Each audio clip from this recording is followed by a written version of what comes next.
আমাদের জীবনের কিছু সম্পর্ক স্রষ্টা ঠিক করে দেন, সেগুলোর উপর আমাদের আসলে কোনো হাত থাকে না। যেমন আমরা জানতাম না আমাদের বাবা মা কে হবেন, আমাদের ভাই বোন কে হবেন, কিন্তু জীবনের কিছু গুরুত্বপূর্ণ সম্পর্ক আমরা নিজেরা তৈরি করি। আমরা ভালোবাসা দিয়ে বুঝে নিতে চাই যে কে আসলে ওই সম্পর্কে আমার জন্য বসবেন বা স্থায়ী হবেন। সো অধিকাংশ ক্ষেত্রে আমরা যেটা বলি যে আমাকে যে সবচেয়ে বেশি ভালোবাসবে, আমাকে যে নিজের থেকেও বেশি ভালোবাসবে, আমি তাকে ওই সম্পর্কের জন্য বাছাই করে নেব বা তাকে আমি গ্রহণ করব। কিন্তু আমার কাছে মনে হয়েছে যে আমাকে সেই মানুষটা কতটা ভালোবাসলো সেটা দেখার থেকেও বেশি গুরুত্বপূর্ণ হচ্ছে আমি সেই মানুষটাকে কতটা ভালোবাসতে পারছি সেটা। কারণ দেখুন, প্রতিটা সম্পর্কে কিন্তু ছাড় দিতে হয়, স্যাক্রিফাইস করতে হয়, মানিয়ে নিতে হয়। এখন এই মানিয়ে নেওয়াটা বা স্যাক্রিফাইস করাটা ডিপেন্ড করে যে আমি ওই মানুষটাকে কতটা ভালোবাসছি সেটার উপরে। দেখা যাবে আমরা কিন্তু সবাইকে ভালোবাসতে পারি না।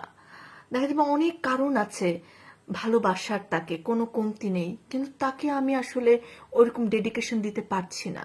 আবার অনেক কারণ না থাকা সত্ত্বেও আমি একটা মানুষকে ডেডিকেশন দিতে পারছি, আমি তার জন্য অনেক কিছু ছাড় দিতে পারছি। সো আবার অপর দিকের মানুষটার ছাড় দেয়া বা তার স্যাক্রিফাইস, তার মানিয়ে নেওয়াটা আমার কাছে কতটা গুরুত্বপূর্ণ হবে, আমার কাছে কতটা দামি হবে, সেটাও কিন্তু ডিপেন্ড করছে আমি তাকে কতটা ভালোবাসি সেটার উপরে।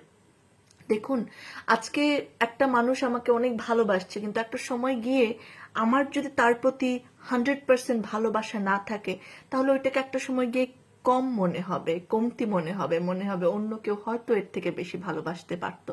কিন্তু আমার যদি তার প্রতি ভালোবাসা থাকে, তাহলে এটা কখনোই হবে না।